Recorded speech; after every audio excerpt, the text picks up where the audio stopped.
Hello, and welcome to the next in my series of blatantly obvious videos.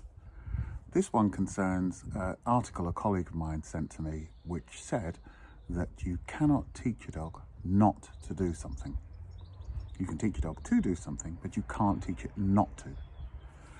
This post was put up by a positive-only force-free group, and of course, using positive-only techniques, of course you can't force the dog not to do something. You can't teach him to not want to do something, because in reality, positive-only training isn't really training at all.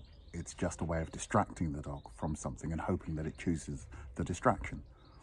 So if I offer the dog a piece of food to not pick up something dangerous and he accepts the piece of food, I haven't trained him, I've just distracted him from the thing. And if I did that every day for 5 years, although he might always take the thing I'm offering, it's never taught him not to pick up the dangerous thing. So 5 years later, I'm too slow with the distraction, he eats it and he still ends up dead.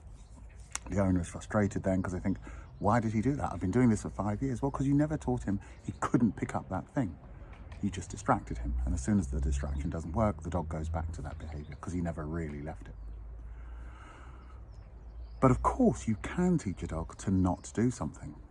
But the only way that you can do that is by creating some sort of negative consequence to doing it. A lion that gets bitten by a snake, if it survives it, it won't go near another snake.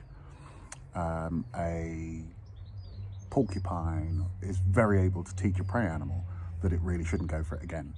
Lots of animals have toxins in their bodies. Toads, for example, in this country, often dogs bite a toad, it tastes disgusting, they spit it out, they never pick up another one. The toad teaches them very effectively that toads aren't on the menu. So when you hear that you can't teach a dog not to do something, I think this is not only inaccurate, it's actually dangerous. I teach my dogs not to pick up novel food because they might one day find some sausage that's been hidden in the bushes full of slug pellets. And if I haven't taught my dog not to pick it up, the first I know of it is when my dog collapses and I take him to the vet because I didn't even see him pick it up. So just teaching a good leave is not enough, because all leave says is, if I catch you eating it, can I make you spit it out? But it might have already swallowed some, or it might not listen to the leave. So I need a dog who doesn't pick it up. And the only way I'm going to teach that in reality is by creating some sort of negative consequence to picking it up. And what's negative enough for one dog will not be negative enough for the other. So there's no one panacea of what fits all dogs.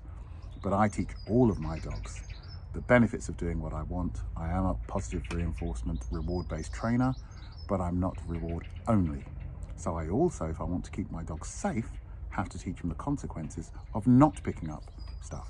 So that, of picking up stuff, so that he makes the choice to not pick it up in the future. Seems blatantly obvious to me, but hey.